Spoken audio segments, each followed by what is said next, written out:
The janitor's uniform felt heavy in Elijah Grant's hands, a calculated insult from the sneering staff of Maison Leclerc, who deemed him unworthy of their luxury merchandise. "This is all you can afford," they mocked, filming him for social media. Laughs. 24 hours later, these same employees stood frozen as Elijah returned in a Tom Ford suit, sliding his business card across the counter. Elijah Grant, CEO, Meridian Capital Partners. Their smiles collapsed as realization dawned. The black man they'd humiliated wasn't just wealthy enough to shop there, he was wealthy enough to buy the entire store. And by week's end, that's exactly what he did. Just before we get back to it, I'd love to know where you're watching from today. And if you're enjoying these stories, make sure you're subscribed, because tomorrow's special episode is one you definitely don't want to miss. The glass doors of Maison Leclerc slid open with a quiet hiss. Elijah Grant stepped inside, the cool air of the luxury store washing over him. His plain attire, worn jeans, a simple button-up shirt and wire-rimmed glasses, blended with nothing in the glittering space around him. No watch adorned his wrist, no designer labels announced his presence. Just a man, unassuming and calm, entering a world built on appearances.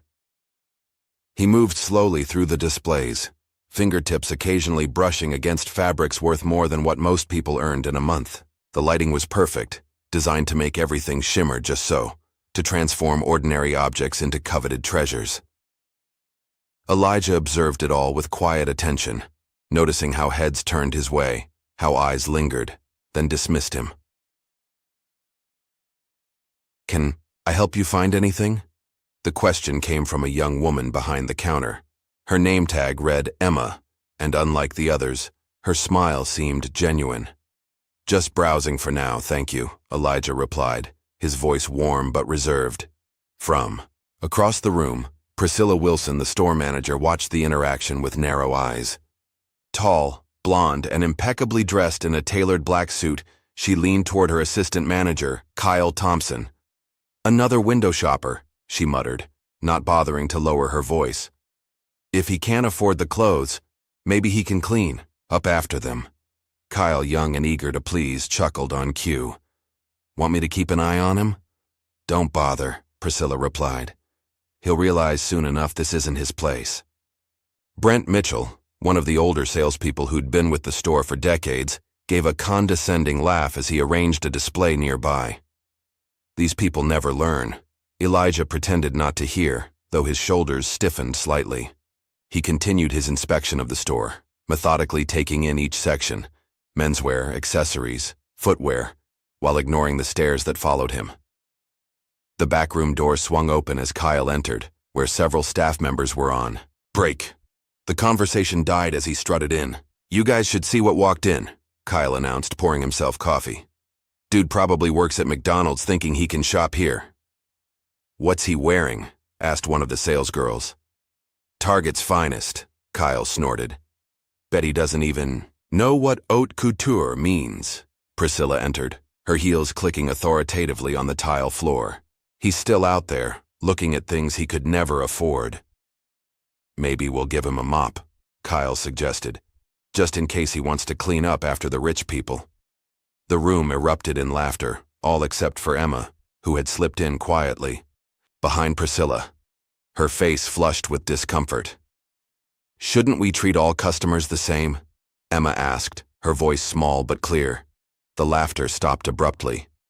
All eyes turned to her. "Oh, sweetie," Priscilla said, her tone dripping with condescension. "You're new here, so let me explain. This is Maison Leclerc. We cater to a certain clientele, people who understand luxury, who can appreciate what we offer. And more importantly," she leaned in, "people who can actually buy our products." Emma looked down, not wanting to cause more conflict on her third week at the job. She needed this position. The pay was better than any retail job she'd had before, and her student loans weren't going to pay themselves. "Just watch and learn," Kyle added with a smirk. "Some people need to be reminded of their place." Outside in the showroom, Elijah had made his way to a section of fine suits.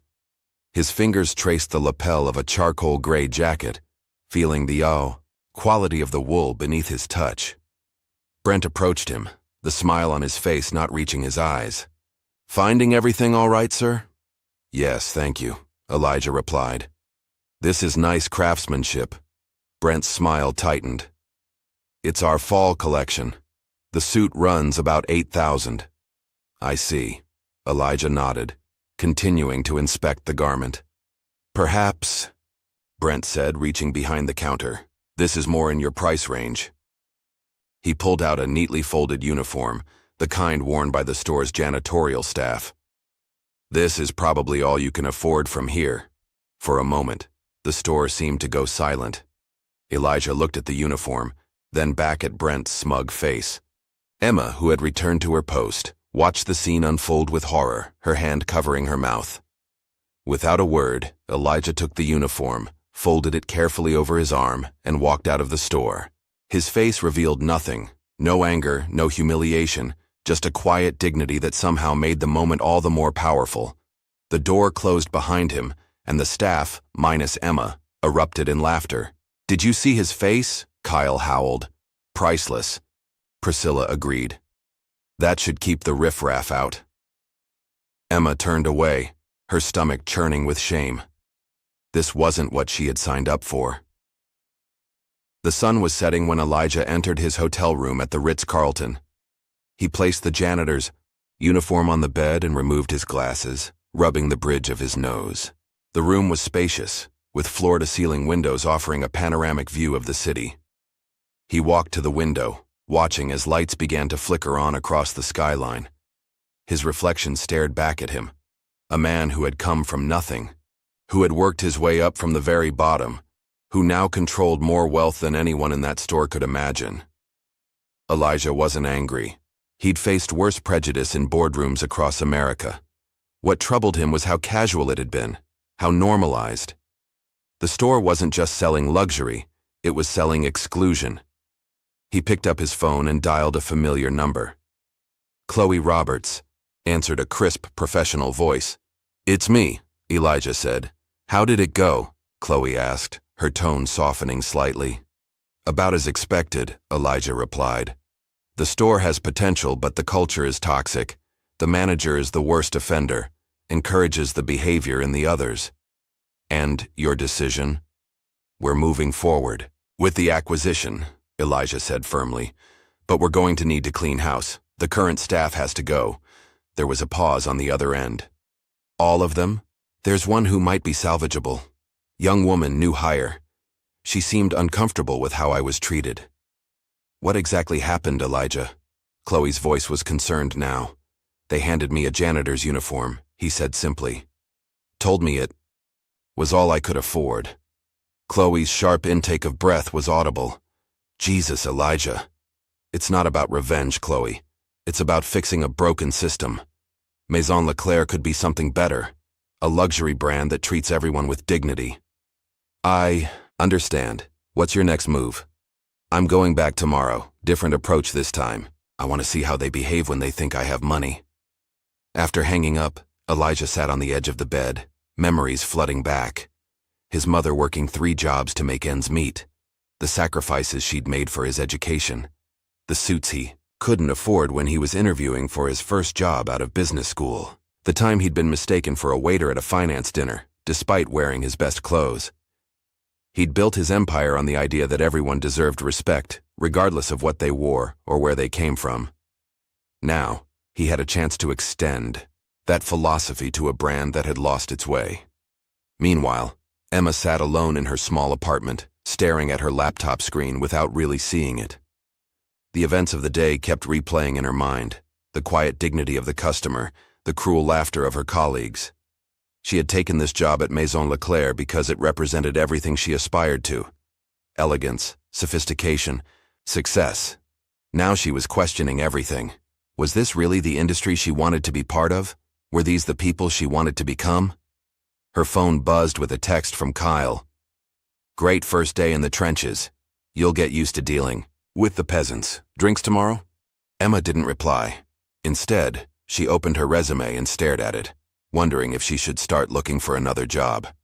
Across town, in a wood-paneled boardroom, the corporate executives of Maison Leclerc's parent company were reviewing quarterly. Reports, unaware of the forces already in motion that would soon shake their foundation. Profits are down again, said one board member, frowning at the spreadsheet in front of him. It's the economy, another argued. Luxury spending is always the first to take a hit. Perhaps, said a third, it's time we considered new ownership. The Willis Group has expressed interest. They continued their discussion late into the night, debating the future of a company they viewed merely as an asset, a line item on a balance sheet. None of them imagined that by the end of the week, their decisions would no longer matter. In his hotel room, Elijah Grant prepared for bed, hanging up his simple clothes next to the janitor's uniform. A stark reminder of why he was really there. Tomorrow would be different. Tomorrow he would reveal another side of himself and begin the process of transformation, not just for Maison Leclerc, but for everyone who had ever been judged by their appearance rather than their character. Morning. Light filtered through the blinds of Elijah's hotel room as he adjusted his tie. Today's attire was a far cry from yesterday's casual wear. A custom Tom Ford suit in navy blue, a crisp white shirt with platinum cufflinks, and Italian leather shoes polished to a mirror shine.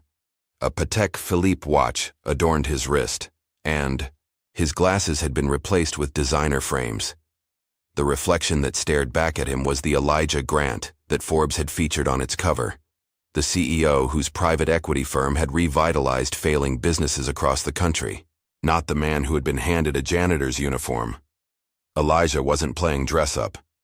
These clothes were as much a part of him as the worn jeans had been, two sides of the same coin, the boy from the projects who had never forgotten his roots, and the businessman who had learned to navigate the upper echelons of wealth. When he entered Maison Leclerc for the second time, the reaction was immediate. Heads turned, but this time in appreciation rather than dismissal.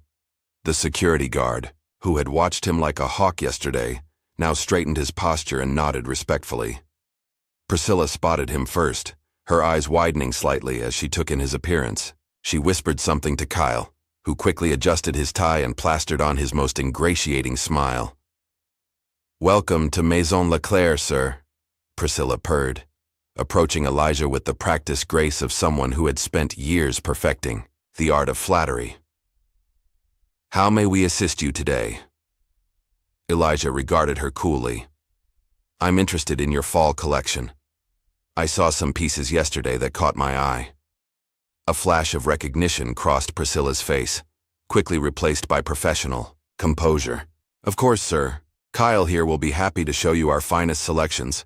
May I ask what brings you to our store?"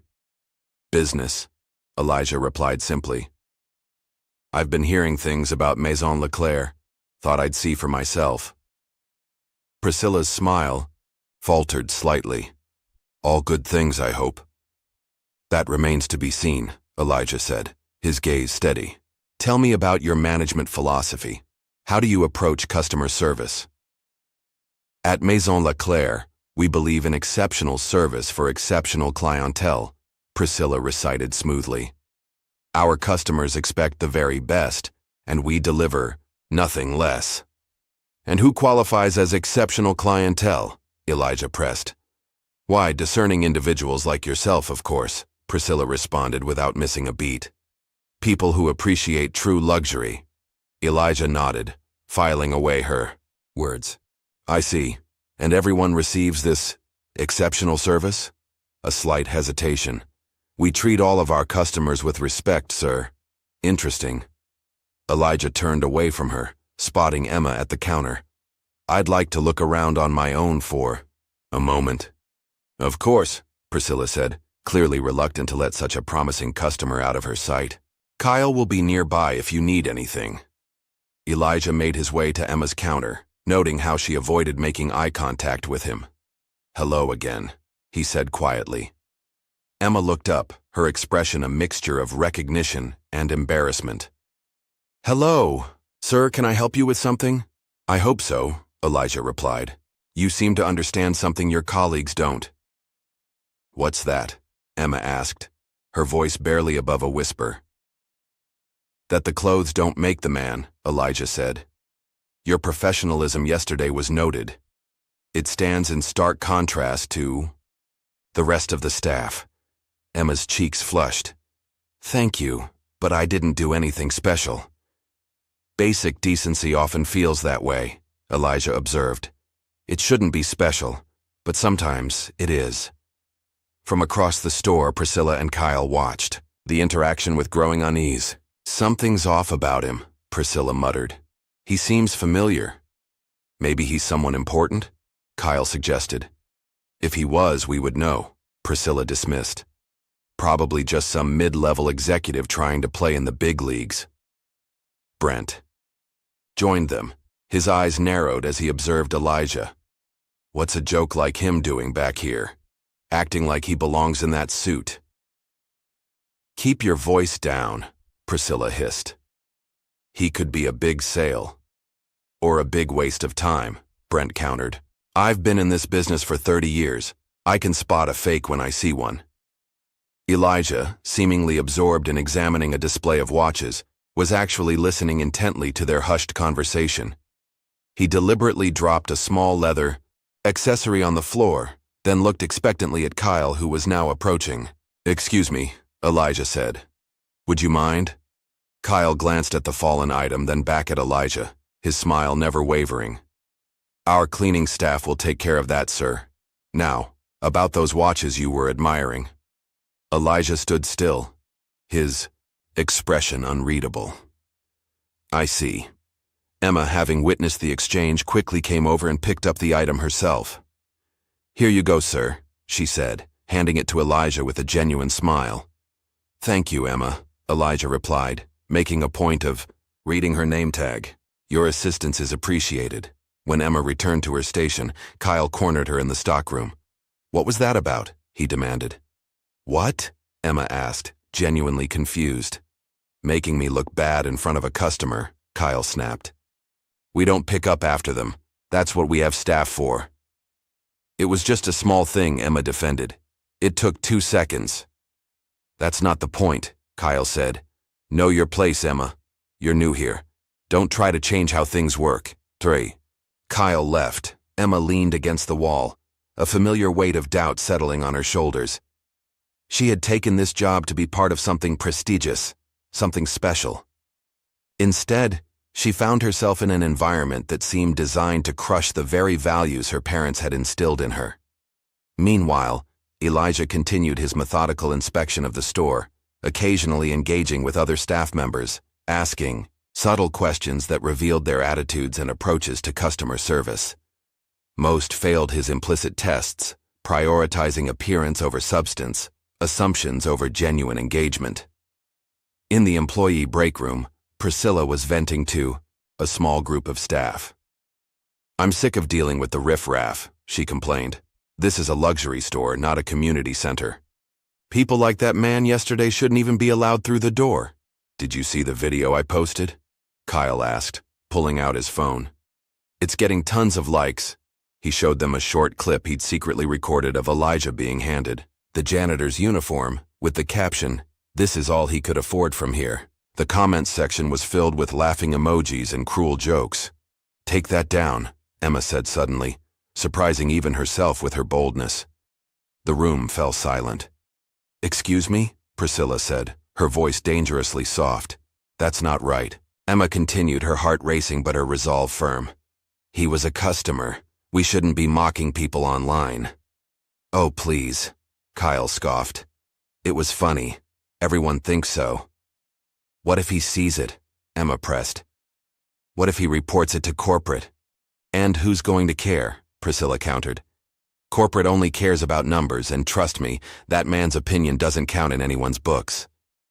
Emma looked around the room, searching for any sign of support, but found none.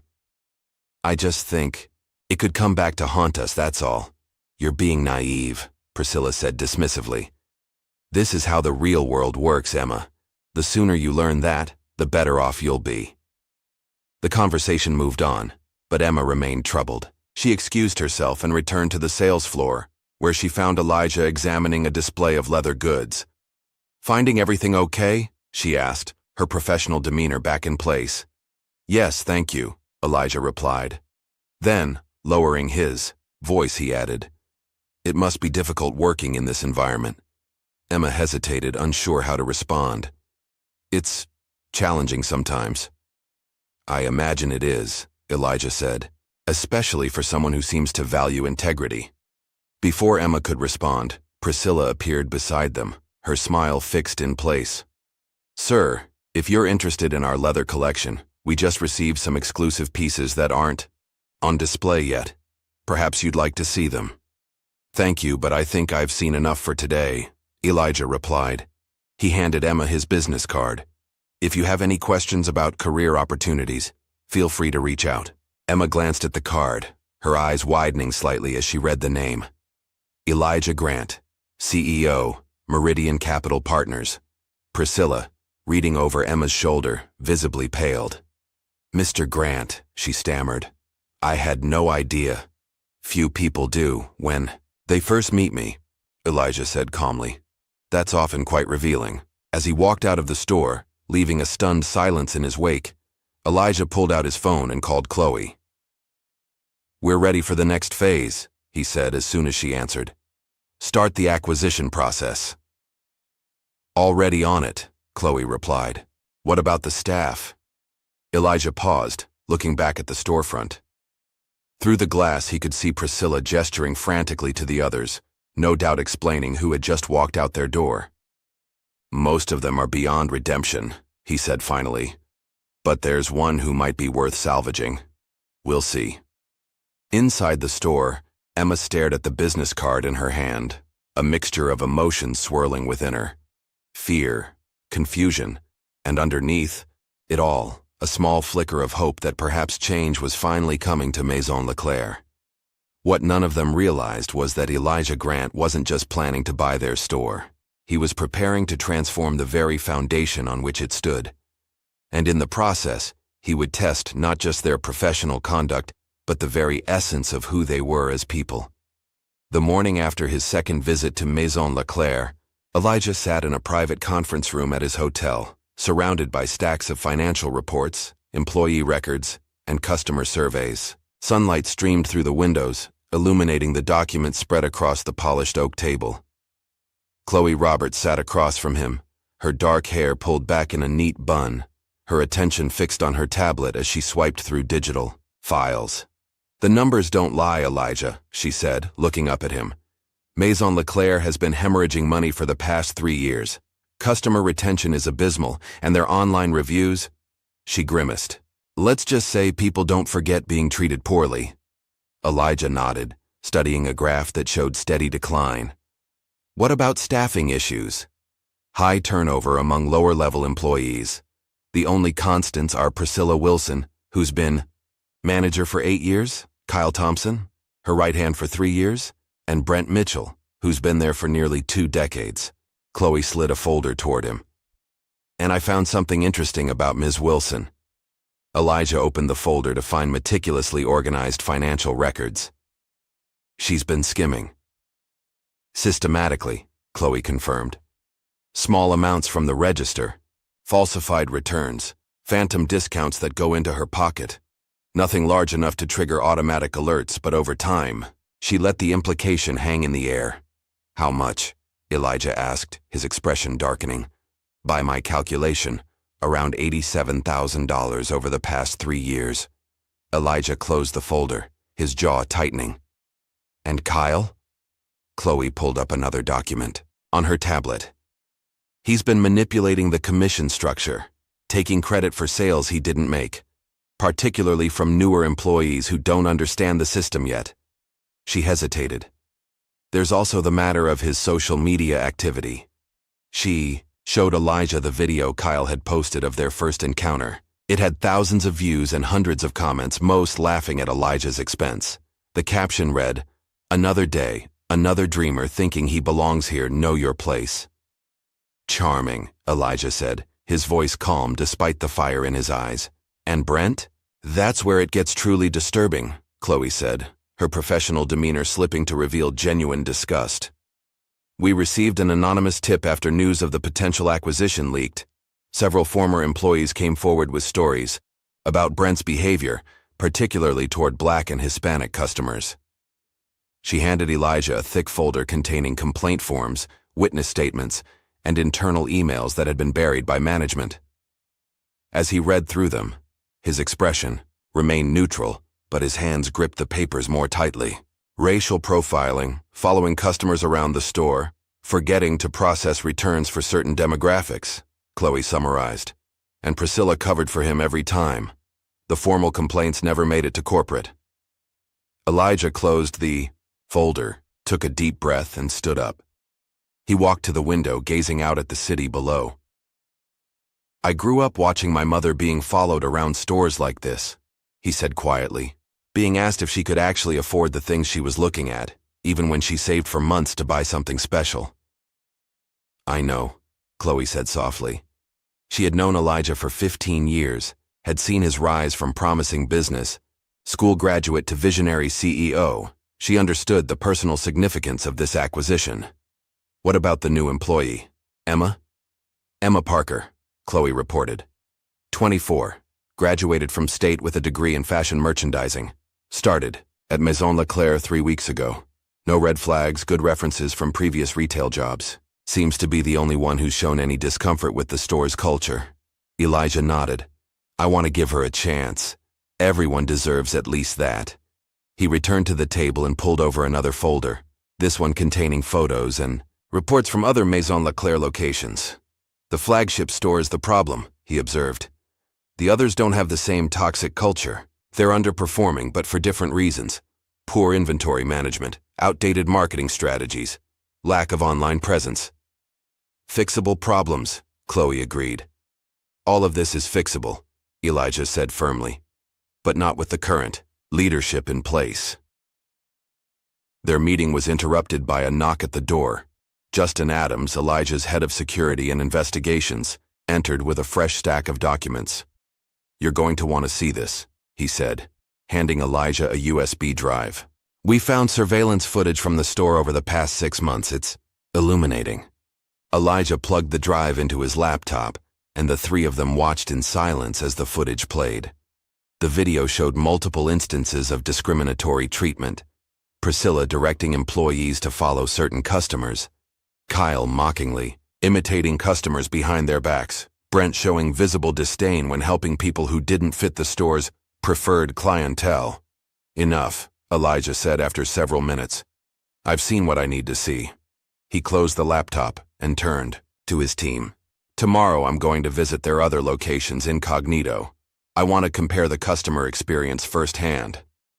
"I'll arrange it," Chloe said, already making notes on her tablet. "And I want a complete background check on all senior staff, including any social media history we can legally access," Elijah added, looking at Justin. "Already in progress," Justin assured him. As his team continued discussing logistics, Elijah's mind drifted back to his childhood in South Chicago.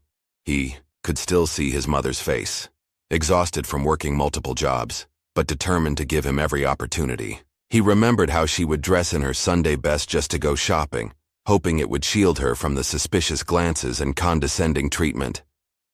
"We'll dress according to their expectations," she would tell him. "But we'll never lower ourselves to their standards." The memory strengthened his resolve.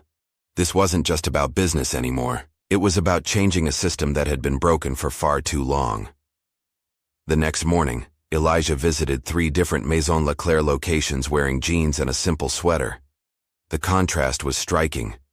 While he didn't receive VIP treatment, the staff at these locations were professional and courteous. They assumed he might not be able to afford their products, but they still treated him with basic dignity.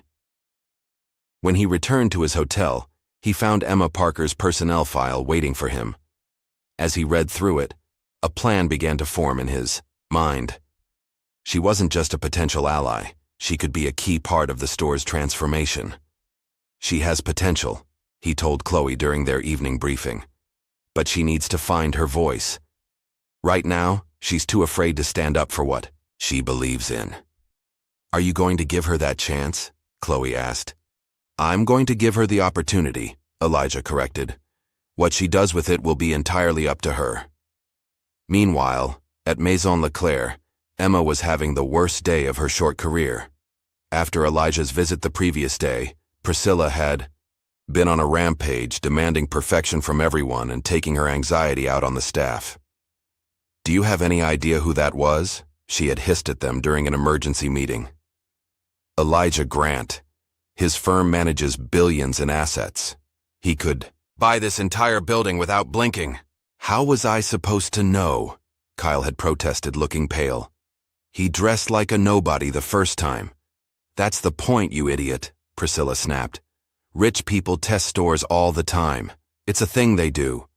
Now, alone in the break room, Emma scrolled through articles about Elijah Grant on her phone.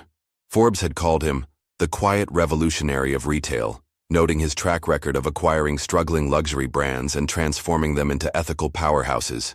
His reputation for firing toxic management was well documented, as was his commitment to diversity and inclusion. She thought about the janitor's uniform, about Kyle's video, about all the times she'd stood by while customers were treated poorly based on their appearance. A knot of dread formed in her stomach. Her phone buzzed with a text from her mother. "How's the new job going, honey?" Emma stared at the message, unsure how to respond. How could she explain that she'd landed her dream job, only to discover it was a nightmare dressed in designer clothes? Before she could reply, Kyle burst into the break room. "Emergency meeting. Now." "What's going on?" Emma asked, following him out. "Word just came down from corporate," Kyle said, his usual smugness replaced by genuine fear. "Meridian Capital Partners is buying us out." Emma froze. "Elijah Grant's company?" "The very same," Kyle confirmed grimly. "We're all screwed." As the staff gathered in the manager's office, Priscilla tried to maintain her composure, but the tremor in her hands betrayed her anxiety. "Listen up, everyone," she announced.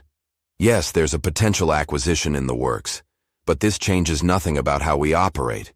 If anything, we need to be more exclusive, more luxury-focused than ever. Mr. Grant may be wealthy, but he doesn't understand our brand. Our clientele expects a certain environment, and we will continue to provide it."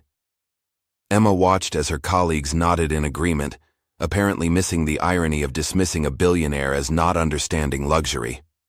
She thought about speaking up but remained silent. The memory of her student loans and rent payments kept her voice trapped in her throat. As the meeting dispersed, Brent cornered her. "I saw you talking to Grant," he said accusingly. "What did he say to you?" "Nothing important," Emma lied. "Just asking about products." Brent's eyes narrowed. "Keep your head down, girl. People who rock the boat tend to fall overboard." The threat wasn't subtle. As Brent walked away, Emma felt something shift inside her. The fear was still there, but now it was joined by something stronger, indignation, and the first stirrings of genuine anger. That night, alone in her apartment, Emma stared at Elijah's business card. She had a choice to make: remain silent and complicit, or take a stand for what she believed was right. Her finger hovered over her phone as she considered what to do next. 1 week after his reconnaissance mission at Maison Leclerc, Elijah stood in the elevator of the luxury department store, ascending to the executive floor. Chloe stood beside him, elegant in a charcoal suit, tablet in hand. The acquisition was now public knowledge, sending ripples through the fashion industry. Speculation ran wild about Elijah's plans for the troubled luxury brand. "Are you sure about this approach?" Chloe asked, breaking the silence. "We could handle this more quietly." "Some situations require a public reckoning," Elijah replied, adjusting his platinum cufflinks. "This is one of them." The elevator doors opened to reveal a long hallway leading to the store's main conference room. As they walked, employees stopped to stare, whispers following in their wake. News traveled fast in retail, and everyone knew why Elijah Grant was here today. Inside the conference room, the atmosphere was thick with tension. Priscilla sat rigidly at the table, her usual confidence replaced by thinly veiled panic. Kyle fidgeted with his tie, while Brent maintained a stony expression. Several other staff members, including Emma, were seated along the walls. Corporate representatives from the parent company occupied one end of the table, their expressions carefully neutral. Elijah took his place at the head of the table, Chloe beside him. For a moment he said nothing, simply observing the faces before him. The silence stretched uncomfortably until he finally spoke. "Thank you all for coming today," he began, his voice calm but commanding. "As you know, Meridian Capital Partners has acquired Maison Leclerc. What you may not know is why I chose this particular brand." He placed a folder on the table, opening it deliberately. "I believe in second chances. I believe that businesses, like people, can transform when given the right opportunity and guidance." He looked up, his gaze sweeping the room. "But transformation requires honesty. It requires acknowledging what isn't working." Priscilla cleared her throat. "Mr. Grant, I assure you that our team is committed to upholding the highest standards of—" "Ms. Wilson," Elijah interrupted, "I'd prefer if you didn't speak just yet. I haven't finished." The room fell silent again. Emma, seated in the back corner, felt her heart hammering in her chest. "2 weeks ago," Elijah continued, "I walked into this store dressed in jeans and a simple shirt. I was handed a janitor's uniform and told it was all I could afford." He let the words hang in the air. "The next day, I returned in a designer suit, and suddenly I was worthy of your attention." Kyle's face drained of color as recognition dawned. Brent shifted uncomfortably in his seat, while Priscilla maintained her composure, though her knuckles were white as she gripped the edge of the table. "What followed was a comprehensive audit of this store's operations," Elijah said, nodding to Chloe, who distributed packets to everyone in the room. "The findings are troubling, to say the least." As people began flipping through the packets, gasps and murmurs filled the room. The documents detailed everything: the financial irregularities, the discriminatory practices, the customer complaints that had been buried, the toxic workplace culture that had been festering for years. "Ms. Wilson," Elijah said, turning to Priscilla, "would you care to explain why the store's petty cash account is consistently short by exactly $2,500 each quarter? Or perhaps why customer returns processed during your shifts show a 15% discrepancy between system records and actual inventory?" Priscilla's composure finally cracked. "These accusations are absurd. I've managed this store flawlessly for 8 years. Our clientele is the most exclusive in the city. We cater to a specific type of customer, and our methods reflect that reality." "And what type would that be, Ms. Wilson?" Elijah asked coolly. "People who can actually afford our products," she snapped, her true colors emerging. "Not people looking for handouts or special treatment because of their—" She caught herself, but it was too late. "Because of their what, Ms. Wilson?" Elijah pressed. "Their race? Their background? Please finish your thought." The corporate representatives shifted uncomfortably. One began typing rapidly on his phone, no doubt alerting higher-ups to the unfolding disaster. Elijah turned his attention to Kyle. "Mr. Thompson, perhaps you'd like to explain this." He slid a printout across the table, screenshots of Kyle's social media posts mocking customers, including the video of Elijah being handed the janitor's uniform.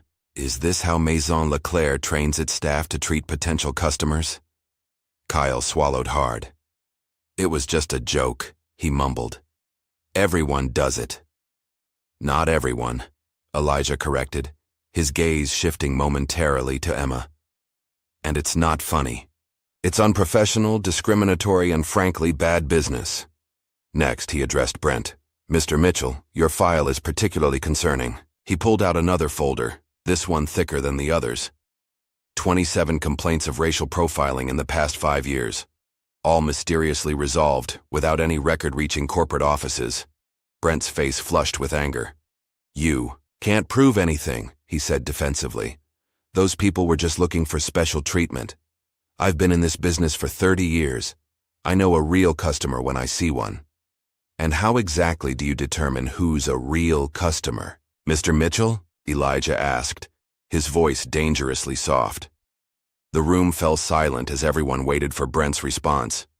He opened his mouth, closed it, then finally muttered, "You know what I mean." "I believe I do," Elijah said, "which is precisely the problem." The tension in the room was palpable. Some staff members looked ashamed, others defiant, a few simply scared. Emma sat frozen, her eyes fixed on Elijah, a mixture of awe and terror on her face. Elijah closed his folder and stood up. Luxury isn't about exclusion, it's about excellence, in products, in service, in experience. Somewhere along the way, Maison Leclerc forgot that. You began to believe that treating people poorly was somehow part of the luxury experience. He shook his head. That ends today. Priscilla, desperate to salvage the situation, attempted one last defense. Mr. Grant, perhaps there have been misunderstandings, but our sales numbers speak for themselves. We know our clientele. Do you? Elijah challenged. Your sales have declined by 23% over the past 2 years. Customer retention is at an all-time low. Meanwhile, your competitors who embrace inclusivity are thriving. He gestured to Chloe, who pulled up a PowerPoint presentation showing the stark contrast in performance metrics. But our brand identity, Priscilla began, is outdated, Elijah finished for her, and actively harmful to the business. He turned to address the entire room. I believe in second chances, but I also believe in accountability. Effective immediately, there will be changes to the leadership structure of this store. The corporate representatives looked at each other nervously. This was moving faster than they had anticipated. Ms. Wilson, Mr. Thompson, and Mr. Mitchell, Elijah continued. Your employment with Maison Leclerc is terminated effective immediately. Human Resources will oversee your exit process. Priscilla shot to her feet. You can't do this. I built this store. Into what exactly? Elijah asked, calmly. A place where success is measured by how many people you can exclude? Where employees are encouraged to mock customers online? Where racial profiling is standard practice? He shook his head. That's not success, Ms. Wilson. That's failure on a fundamental level. Kyle, now pale and shaking, turned on Emma. You, he accused. You told him everything, didn't you? You little traitor. All eyes turned to Emma, who seemed to shrink under the sudden attention. Elijah watched her carefully, wondering if she would find her voice or retreat into silence. Emma took a deep breath, stood up slowly, and looked directly at Kyle. No one needed to tell him anything, she said, her voice quiet but steady. You all did this to yourselves. I saw how you treated him that day. I saw how you treat anyone who doesn't fit your idea of who belongs here. I watched you laugh about it, post about it online, brag about making people feel small. Her voice gained strength with each word. That's not luxury. That's just cruelty, wearing an expensive label. A murmur ran through the room.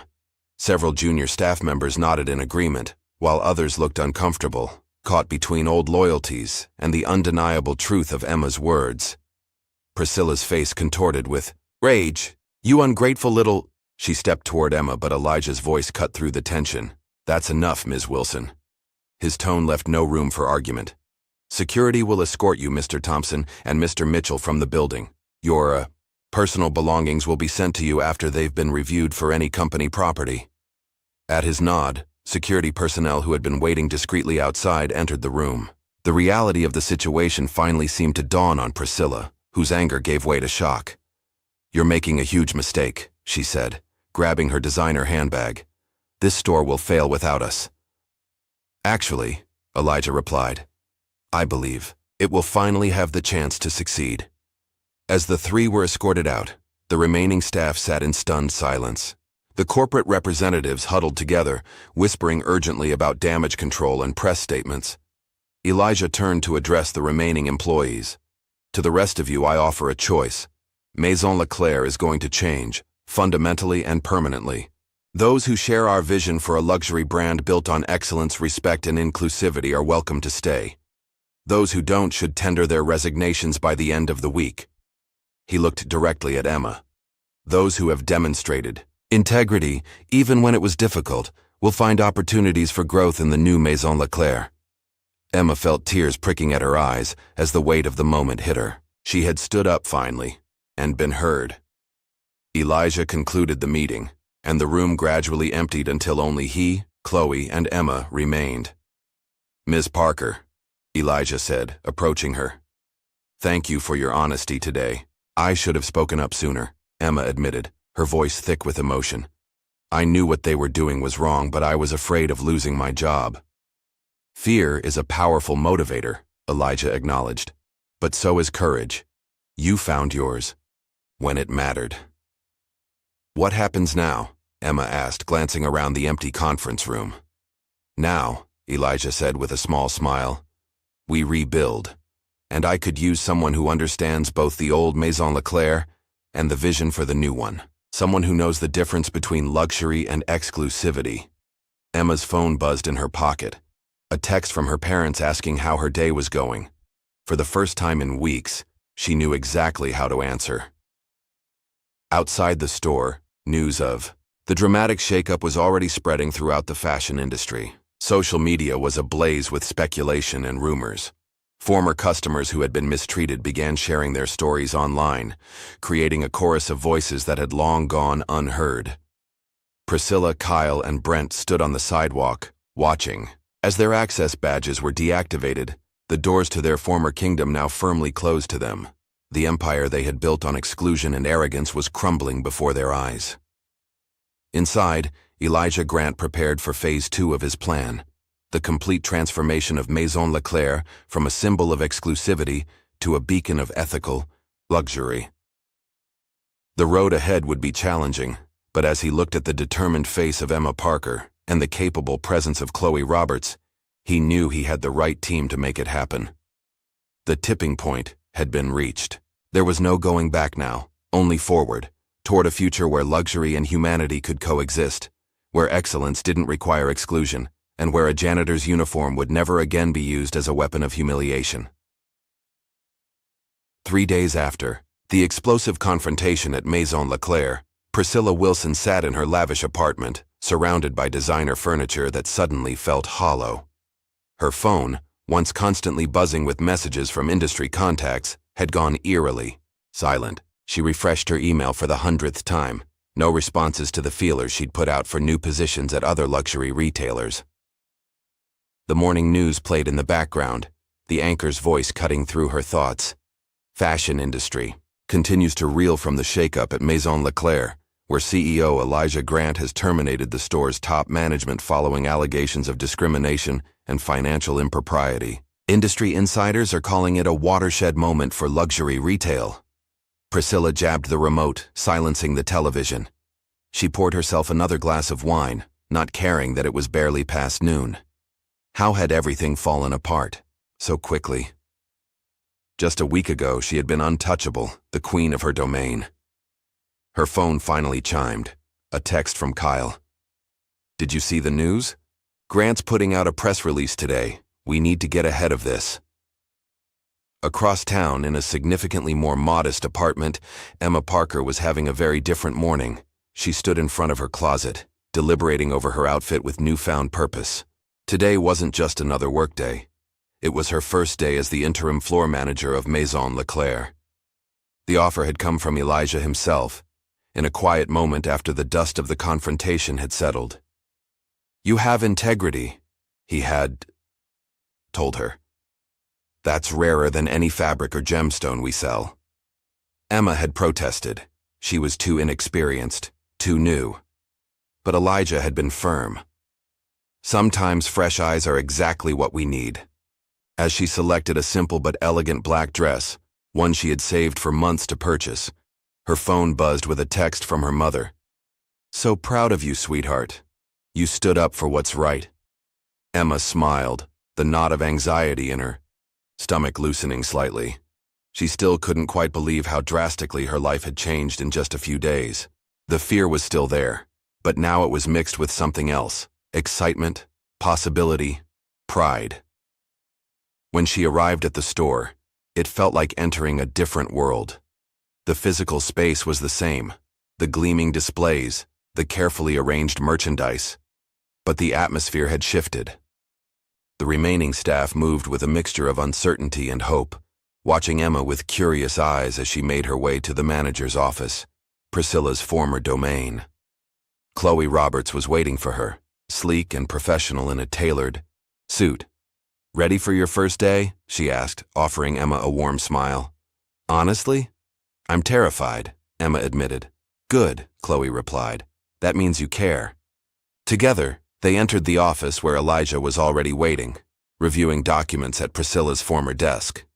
He stood when they entered, greeting Emma with a firm handshake. Before we begin the day, he said, I want to be clear about our mission going forward. Maison Leclerc is going to become a model of what luxury retail should be. Exceptional quality, exceptional service, and exceptional ethics. We're not just selling products, we're creating an experience that honors everyone who walks through those doors. Emma nodded, taking mental notes as Elijah continued outlining his vision. The transition would happen in phases. First, retraining the remaining staff, then revamping the store's policies and marketing, and finally, a grand reopening. That would signal Maison Leclerc's transformation to the world. Your role, Elijah told Emma, is crucial. You bridge the old and the new. You've seen firsthand what doesn't work, and now you'll help build what does. The responsibility was enormous, but as Emma listened, she felt increasingly certain that she was where she needed to be. This wasn't just about advancing her career, it was about being part of something meaningful. Meanwhile, at a trendy downtown cafe, Priscilla had convened an emergency meeting with Kyle and Brent. The three former Maison Leclerc leaders huddled around a small table, speaking in hushed, urgent tones. We need to fight back, Priscilla insisted, her manicured nails tapping aggressively on the table. Grant is destroying everything we built. Our reputations are on the line. What exactly do you suggest? Brent asked, looking haggard. His wife had been asking uncomfortable questions about the accusations, and his country club friends had suddenly stopped returning his calls. We go to the board, Priscilla said. Grant may have bought the company, but he still answers to someone. We present our case, that we were maintaining the exclusivity that made Maison Leclerc special, that his inclusive approach will destroy the brand's cachet. Kyle shifted uncomfortably. But what about the, financial stuff? The audit? Findings? Priscilla waved dismissively. Creative accounting, nothing more. Every retail operation has its quirks. And the racial profiling allegations? Brent asked quietly. Misunderstandings, Priscilla snapped.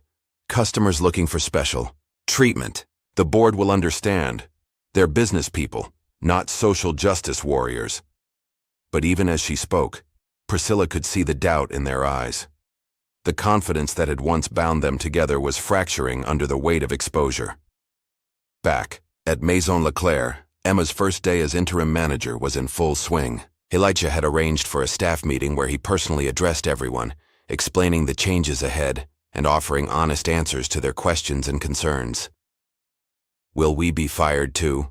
Asked one nervous sales associate. That depends entirely on you, Elijah replied candidly. Can you embrace a new approach to luxury retail? Can you treat every customer with dignity and respect, regardless of how they're dressed or what they look like? Can you focus on service rather than judgment? If so, there's absolutely a place for you here. By the end of the meeting, the mood had shifted from anxiety to cautious optimism. Even those who had been loyal to Priscilla could see the passion and vision Elijah brought to the table. More importantly, they could see the potential for growth and stability in a store that had been quietly failing under the previous management. As Emma made her rounds of the sales floor later that day, she was approached by several staff members who expressed relief at the changes.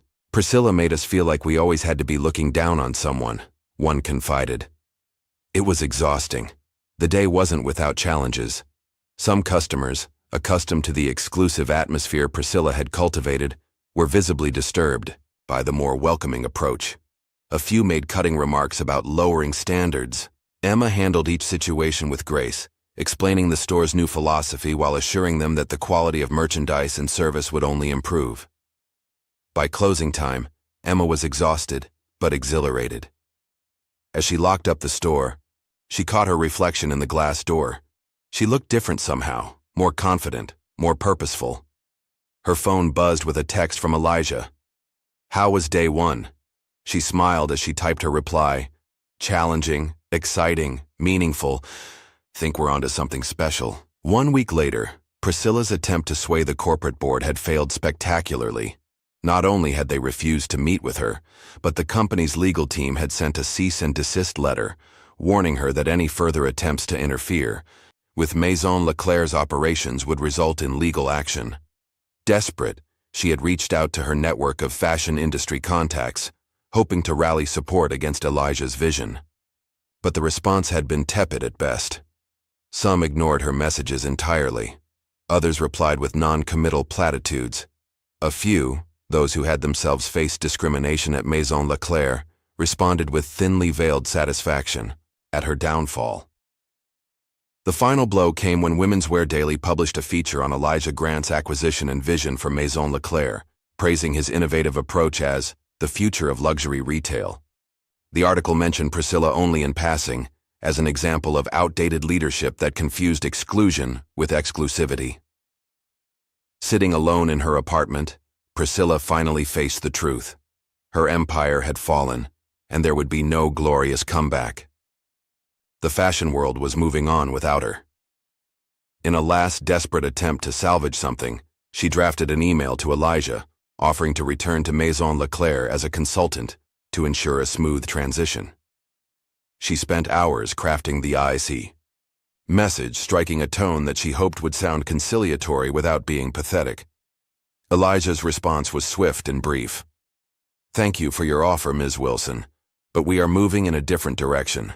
I wish you the best in your future endeavors. No second chances, no redemption arc.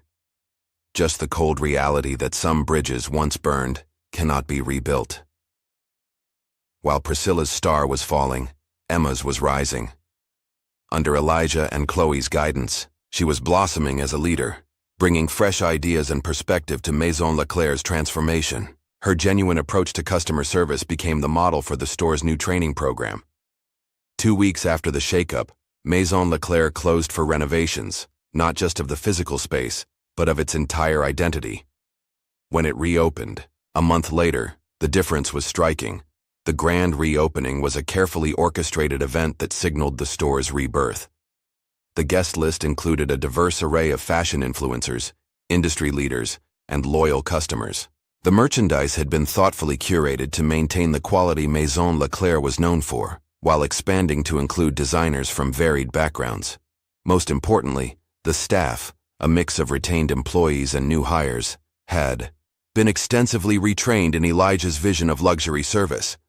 Attentive without being overbearing, knowledgeable without being condescending, welcoming to all while maintaining the special experience that made luxury shopping an event. Emma, now permanently installed as the store's general manager, stood proudly beside Elijah as he cut the ribbon on the new Maison Leclerc. Cameras flashed, capturing the moment for fashion publications around the world. "This is just the beginning," Elijah told the assembled crowd. "Luxury should elevate everyone it touches, not just those who can afford to buy it, but those who create it, sell it, and even those who simply appreciate it from afar." As the guests explored the reimagined store, Emma caught sight of a familiar face among the crowd. Priscilla, attempting to blend in, watching the proceedings with a mixture of bitterness and disbelief. Their eyes met briefly, and then Priscilla turned and left, disappearing into the busy street outside. Emma felt a momentary pang of sympathy, quickly replaced by resolve. Priscilla had made her choices that had hurt countless people. Now she was facing the consequences of those choices. The new Maison Leclerc was no longer built on exclusion and judgment. It was built on excellence and integrity, values that would sustain it long after the spectacle of its rebirth had faded from the headlines. 6 months after the grand reopening, Maison Leclerc had not only recovered but was thriving. Sales had increased by 34%. Customer retention was at an all-time high, and industry publications were hailing Elijah Grant's vision as revolutionary. But success always attracts attention, not all of it welcome. Elijah sat in his office at Meridian Capital Partners, reviewing the latest financial reports from Maison Leclerc. The numbers were even better than projected, proof that ethical luxury wasn't just morally right, but financially sound. His contemplation was interrupted when Chloe entered, her expression unusually serious. "We have a situation," she said, placing a folder on his desk. Trendex Corporation is making a play for Maison Leclerc. They've approached several of our board members with an attractive buyout offer. Elijah's brow furrowed as he reviewed the documents. Trendex was a massive international conglomerate, known for acquiring luxury brands and maximizing profits through aggressive cost-cutting and mass-market expansion, essentially the antithesis of everything he was trying to build. They're offering significantly above market value, Chloe noted. Some of the board members are interested. Of course they are, Elijah said, closing the folder. Quarterly profits always speak louder than long-term vision. What do you want to do? Chloe asked. Elijah stared out the window, considering their options. He had invested heavily in Maison Leclerc, not just financially, but emotionally. It had become a model for what he believed luxury retail could be. But now, that vision was threatened. Set up a board meeting, he said finally. It's time to remind them why we acquired Maison Leclerc in the first place. The pressure from investors and board members mounted over the next few days. Emails and calls poured in, all emphasizing the same point. The Trendex offer was too good to refuse from a purely financial perspective. Elijah maintained his composure, but privately, the situation was taking a toll. He found himself working later each night, analyzing every angle, searching for a solution that would preserve his vision while satisfying the board's appetite for returns. One evening, as he worked late in his office, there was a knock at the door. It was Emma, who had come to Meridian for a scheduled meeting about Maison Leclerc's next phase of expansion. Sorry to interrupt, she said, noticing the stacks of documents and the tension in Elijah's expression. Is everything okay? Elijah hesitated, then decided on honesty. Trendex Corporation is trying to buy Maison Leclerc. The board is tempted by their offer. Emma's face fell. Trendex. But they'll destroy everything we've built. Their business model is all about cutting corners and mass production. I know, Elijah said, rubbing his temples, but their offer is substantial. From a purely financial standpoint, it's hard to argue against. Emma was quiet for a moment, then spoke with unexpected conviction. It's not just about the money, though, is it? What we're doing at Maison Leclerc, it's changing people's lives, not just customers but employees too. She told him about Sarah, a new hire who had previously been rejected by 3 other luxury retailers because she didn't have the right look. About Marcus, a customer who had been followed around stores his entire life, but now felt welcomed at Maison Leclerc. About vendors from diverse backgrounds who were finally getting shelf space in a prestigious location. These aren't just nice stories, Emma insisted. This is the future of retail. If we give up now, we're sending a message that ethics is just a marketing strategy, not a core value. Elijah studied her, struck by the passion in her voice. She had grown so much from the timid new employee who had been afraid to speak up. You're right, he said finally. And I think you just helped me find our way forward. The board meeting was scheduled for the following week. In the meantime, Elijah and his team worked tirelessly on a counter-proposal, one that would satisfy the board's financial concerns while preserving the soul of Maison Leclerc.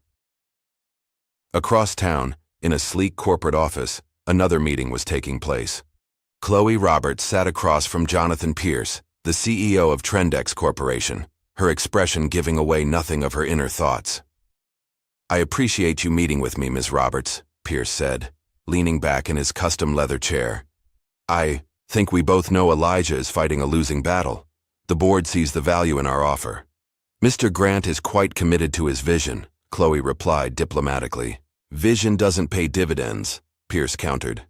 Look, I admire what Grant's trying to do. It's a nice story. The black CEO transforming luxury retail. Great PR.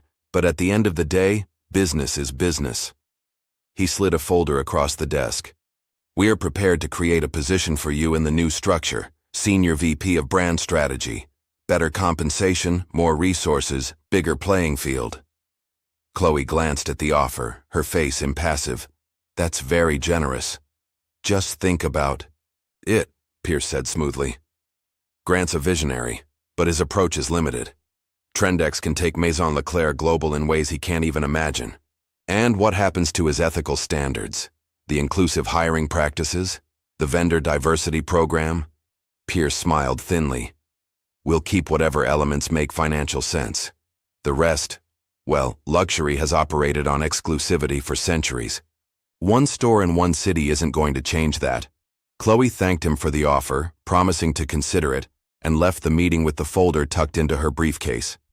Instead of returning to Meridian, she took a detour to Maison Leclerc. Thurfoss. Store was busy, filled with a diverse mix of customers being attended to by an equally diverse staff. She watched from near the entrance as Emma moved through the space, greeting people by name, ensuring that everyone received the same exceptional service regardless of how they were dressed or what they might spend. This wasn't just a retail operation, it was a movement, and Chloe had a choice to make about which side of history she wanted to be on. The day of the board meeting arrived. Elijah entered the conference room to find all 12 board members present, along with representatives from Trendex Corporation, their expressions confident, already counting their profits.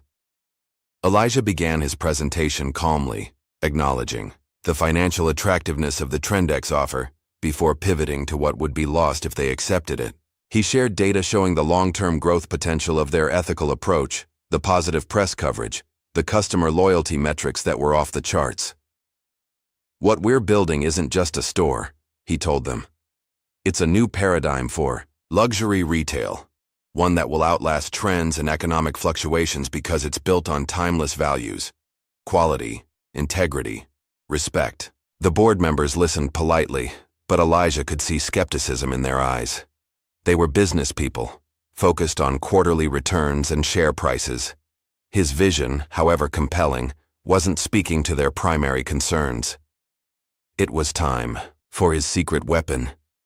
Before you make your decision, Elijah said, there's someone else you should hear from. The door opened and Emma entered, followed by a parade of people, employees, customers, vendors, community members, all of whom had been touched by the new Maison Leclerc. One by one, they shared their stories, putting human faces to the abstract concept of ethical luxury. The energy in the room shifted as board members found themselves confronted not with charts and projections, but with real people whose lives had been changed. This wasn't about rejecting a good offer, it was about affirming a better path. When the last speaker finished, Elijah revealed his counterproposal. Maison Leclerc would remain independent, but they would expand their model to 3 new locations in the coming year. The ethical approach would be codified into the company's charter, making it legally binding for any future owners. We can deliver the returns you want, Elijah concluded, without sacrificing the values that make us special. The room was silent as the board members exchanged glances, weighing the financial logic against the powerful testimonials they had just heard. The chairman spoke first. This is a compelling vision, Mr. Grant, but vision alone doesn't satisfy. Shareholders, no, Elijah agreed. Results do, and our results speak for themselves. He nodded to Chloe, who distributed the latest performance reports, numbers that showed not just strong current returns, but projected growth that would eventually surpass even Trendex's optimistic scenarios. The Trendex representatives shifted, uncomfortably, their slam-dunk acquisition suddenly in jeopardy. After hours of deliberation, the board emerged with their decision. They would reject Trendex's offer and back Elijah's expansion plan. The ethical framework would be incorporated into the company's governing documents, ensuring that the soul of Maison Leclerc would be protected, even if ownership changed in the future. It was a victory, but Elijah knew it was just one battle, in a longer war. The pressures of the market would never truly disappear, and there would always be those who believed that exclusivity and elitism were essential to luxury. As he left the boardroom, Elijah found Emma waiting in the hallway, her expression hopeful. Well, she asked. We won, he said simply. Maison Leclerc stays independent, and we expand on our terms. Emma's face broke into a radiant smile. I knew they'd see it your way eventually. Not my way, Elijah corrected. Our way. This victory belongs to everyone who believed in what we're building. Together they walked out of the corporate headquarters and into the bright afternoon sunlight, discussing plans for the future. a future where luxury and ethics weren't competing values but complementary ones. Across town, Priscilla Wilson watched a news report about Maison Leclerc's planned expansion, the announcement of which had caused the company's stock to jump 7% in a single day. Her latest venture, a small boutique catering to the ultra-wealthy, was struggling to attract both customers and investors. She turned off the television, unable to bear the reminder of what she had lost. The world had moved on without her, embracing a vision of luxury that she had never believed could succeed. As the sun set over the city, Elijah Grant stood on the rooftop garden of his penthouse, reflecting on the journey that had brought him here. From the boy whose mother had been followed around stores to the man who was changing how those stores operated, it wasn't about revenge or even justice. It was about transformation. The janitor's uniform that had once been handed to him as an insult now hung framed in his office, a reminder of why he had started this journey and why it mattered so much to finish it. 1 year after the transformation of Maison Leclerc, Elijah Grant stood on a stage at the International Luxury Forum in Milan, addressing a packed audience of industry leaders, designers, and journalists.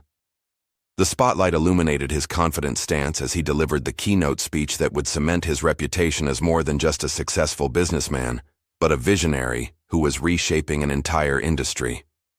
"Luxury isn't about exclusion," he said, his voice resonating through the grand hall. "It's about exceptional quality, craftsmanship, and experience. For too long, the industry has confused exclusivity with exclusion, believing that to maintain prestige, we must keep people out.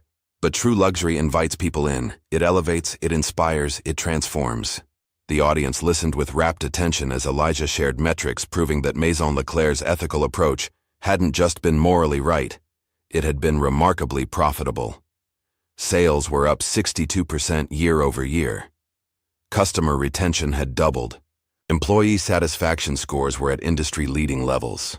"What began as an experiment in one store has become a movement," Elijah continued. "Our 3 new locations are outperforming projections, and we're proving that you don't need to compromise values for value." In the front row, Chloe Roberts smiled, tablet in hand, already fielding inquiries from brands interested in partnerships. Beside her sat Emma Parker, now regional director overseeing all 4 Maison Leclerc locations. Emma watched her mentor with pride, remembering the trembling new hire she had been just 2 years ago, afraid to speak up against injustice. As the applause thundered through the hall at the conclusion of Elijah's speech, he spotted a familiar face in the crowd, the fashion editor who had written the scathing piece about Priscilla's downfall in Women's Wear Daily. She gave him a slight nod, acknowledgement of a prediction fulfilled. Backstage, Elijah was surrounded by well-wishers and industry insiders, eager to align themselves with his rising star. Everyone wanted a piece of his success, to be associated with the man who was being hailed as the future of luxury retail. "Mr. Grant," called a voice as the crowd thinned. "A moment of your time?" Elijah turned to find Richard Harmon, CEO of Lux Global, one of the largest luxury conglomerates in the world. Harmon was old school, known for his traditional approach and resistance to change. "That was quite a speech," Harmon said, his smile not quite reaching his eyes. "Inspiring stuff." "Thank you," Elijah replied, instantly wary of the man's tone. "Though between us," Harmon continued, lowering his voice, "this whole ethical luxury angle is a nice marketing ploy, but surely you don't expect it to last? Consumers are fickle. They'll move on to the next trend soon enough." Elijah's expression remained neutral, but his voice took on an edge. "It's not a marketing ploy, Mr. Harmon. It's a fundamental shift in how luxury operates, and the numbers suggest it's resonating deeply with consumers." Harmon's facade of friendliness slipped slightly. "Numbers can be manipulated, Mr. Grant. The truth is, luxury has always been built on exclusivity. It's in the DNA of the industry. Your little experiment might be generating buzz now, but when the novelty wears off, you'll find yourself back where everyone else is, catering to the elite few who can truly appreciate what we offer." "Perhaps," Elijah replied coolly, "you're confusing appreciation with access. In my experience, Understanding quality isn't limited to those with platinum cards. Harmon's smile tightened. We'll see. The old guard isn't as easily displaced as you might think. Not everyone in this industry is thrilled with the direction you're pushing. As Harmon walked away, Chloe approached, having overheard the exchange. He's not wrong about one thing, she said quietly. You've made enemies. Powerful ones. Change always does, Elijah replied. Back at their hotel suite that evening, Elijah, Chloe, and Emma gathered to discuss the day's events and the road ahead. The suite overlooked Milan's historic center, the lights of the ancient city twinkling. Against the night sky, a reminder of how traditions could persist for centuries. Harmon wasn't just posturing, Chloe warned, reviewing reports on her tablet. We're hearing chatter that several major players are actively working to undermine our expansion. They're pressuring suppliers not to work with us, spreading rumors about quality issues, even approaching our staff with lucrative offers to jump ship. They're scared, Emma observed. We're proving that their model isn't the only way to succeed. Elijah nodded, pacing thoughtfully. We anticipated resistance, but we need to be prepared for it to get worse before it gets better. His phone buzzed with a news alert. Frowning, he opened the notification to find a breaking story from a prominent business publication. Trouble at Maison Leclerc. Sources report quality concerns and financial strain as expansion overreaches. He passed the phone to Chloe, who scanned the article with narrowing eyes. This is a hit piece, she said. These anonymous sources are clearly fabricated. Our financial reports are public. Anyone can see we're exceeding projections. It doesn't matter if it's true, Elijah said grimly. It only matters if people believe it. So what do we do? Emma asked, her face etched with concern. Elijah walked to the window, gazing out at the city. For a moment, he was transported back to his childhood, watching his mother face discrimination with quiet dignity, fighting systems designed to keep people like them in their place. We do what we've always done, he said finally, turning back to them. We let our work speak for itself, but we also fight back, strategically and intelligently. Chloe, prepare a comprehensive response to this article with real numbers and customer testimonials. Emma, double down on quality control at all locations. Make sure we're beyond reproach. He paused, his expression resolute. And I think it's time to accelerate our plans for Phase 2. The Fashion Academy? Chloe asked, surprised. We weren't planning to launch that for another year. The best defense is a good offense, Elijah replied. If they want to attack our model, let's expand it. The Maison Leclerc Academy will train the next generation of luxury retail professionals in our approach. Ethical, inclusive, exceptional. Emma's eyes lit up. That's brilliant. We're not just creating a store, we're creating a legacy. As they continued planning late into the night, none of them noticed the figure watching their hotel from a cafe across the street. Priscilla Wilson lowered her expensive sunglasses, her once immaculate appearance now slightly disheveled, despite her designer clothes. She sipped her espresso while scrolling through the hit piece on her phone, a small smile playing at her lips. Her fashion boutique had failed within 6 months, her reputation in tatters, but she still had connections, including a former classmate who now worked as Richard Harmon's assistant. It had taken every favor she had left, but she'd managed to get Harmon's ear, to plant seeds of doubt about Elijah's vision. Enjoy it while it lasts, Mr. Grant, she murmured, putting down her empty cup. The fashion world has a long memory, and I'm not done yet. The following morning, as Elijah prepared for another day of meetings, he received an unexpected call from Justin Adams, his head of security. We've detected something concerning, Justin reported. Someone's been accessing sensitive company files, expansion plans, supplier contracts, staff personal information. Elijah's brow furrowed. A data breach? Not exactly, Justin hesitated. The access came from within, using Chloe's credentials. Elijah went still, processing this information. Chloe had been with him from the beginning, his most trusted lieutenant.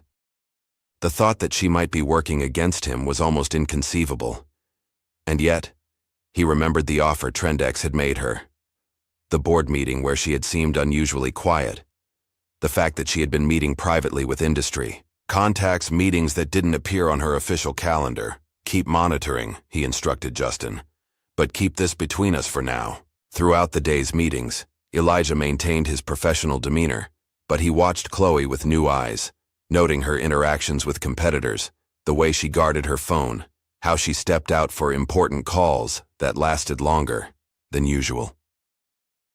That evening, at a gala celebrating Italian craftsmanship, Elijah found himself momentarily alone with Chloe on a terrace overlooking the city. "Beautiful night," he commented, standing beside her at the stone balustrade. She agreed, sipping champagne. "The response to your speech has been overwhelming. 3 more brands have reached out about partnership opportunities." "And Richard Harmon?" Elijah asked casually. "Any response from his camp?" Chloe's expression remained neutral, but Elijah noticed her grip tighten slightly on her glass. "Nothing official." "Interesting," Elijah said. "I would have expected some reaction after your meeting with his deputy yesterday." The silence that followed was heavy with unspoken accusations. Finally, Chloe turned to face him directly. "How long have you known?" she asked quietly.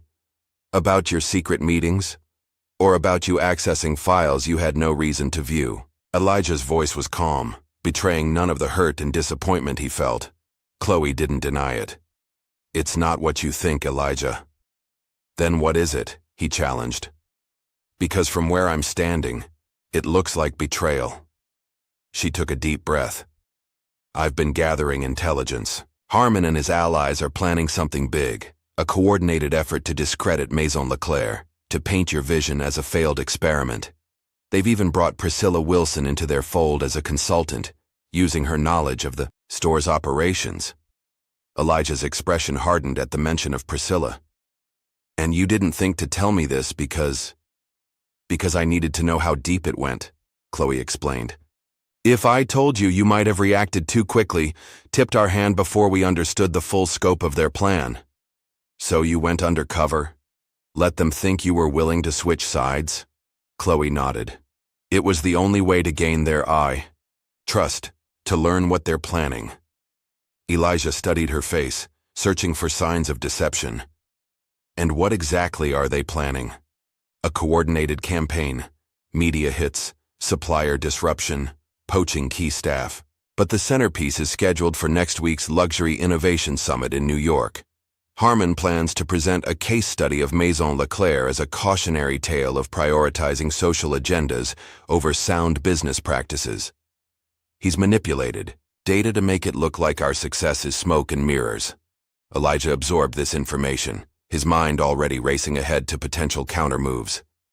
"Why should I believe you now? How do I know this isn't part of their plan?" In response, Chloe handed him her phone, unlocked. "See for yourself. Everything I've gathered is there. I've been building a case, collecting evidence to expose their tactics." Elijah scrolled through emails, recordings, documents, all pointing to a sophisticated campaign to undermine everything he had built. Among them was a particularly damning email from Priscilla to Harmon, outlining weaknesses in Maison Leclerc's structure that could be exploited. When he finished, he returned the phone to Chloe, his expression unreadable. "I need time to process this." "Of course," she said, understanding in her eyes. "But we don't have much time to respond. The summit is in 5 days." As Elijah walked away, his mind churned with conflicting emotions. He had built his career on trust and integrity, the very values Maison Leclerc now embodied. But in a world where dirty tactics and backroom deals were the norm, was there room for those values? Or was he fighting a losing battle against an industry unwilling to change?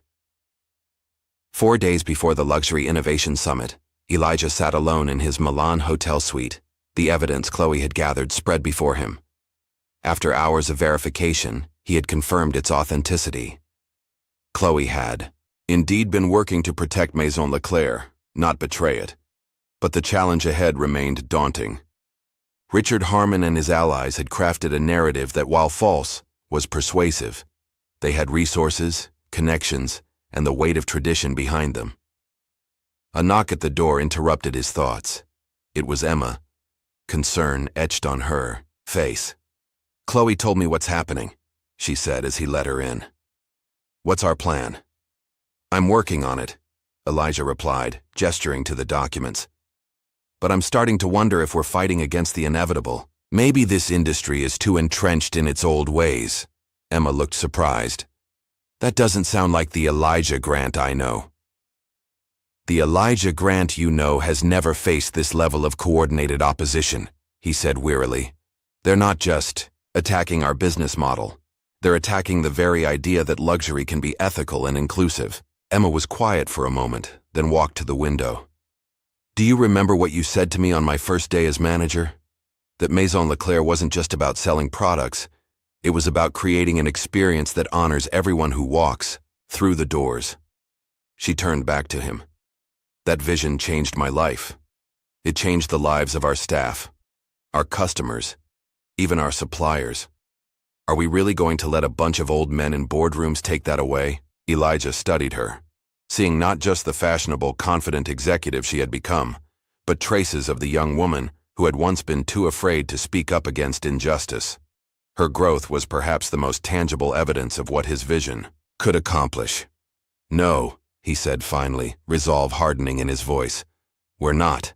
The next 3 days were a flurry of activity as Elijah, Chloe, and Emma prepared their counteroffensive. They worked around the clock, reaching out to allies, gathering testimonials, preparing their own presentation for the summit. Elijah called in favors from journalists, designers, even celebrities who had embraced Maison Leclerc's ethical approach. On the morning of the summit, Elijah addressed his team in their New York hotel suite. "Whatever happens today, remember that truth is on our side. We're not just defending a business model, we're defending a vision of what luxury can and should be." The Luxury Innovation Summit was held at a prestigious venue in Manhattan, drawing the industry's elite from around the world. Richard Harmon's presentation was scheduled for the morning session, with Elijah slated to speak in the afternoon.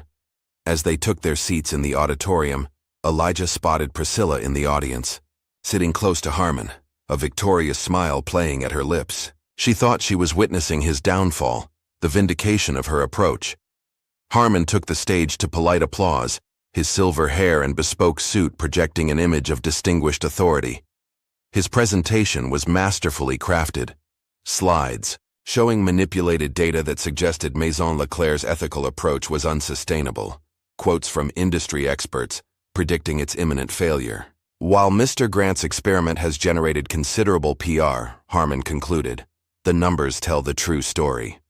Ethical luxury is an oxymoron, a well-intentioned but fundamentally flawed concept that confuses the very nature of what luxury represents. It's time we return to the proven model that has sustained this industry for centuries. The applause was tepid but respectful. Harmon's message had resonated with many in the room. Those who had built careers on the very exclusivity Elijah was challenging.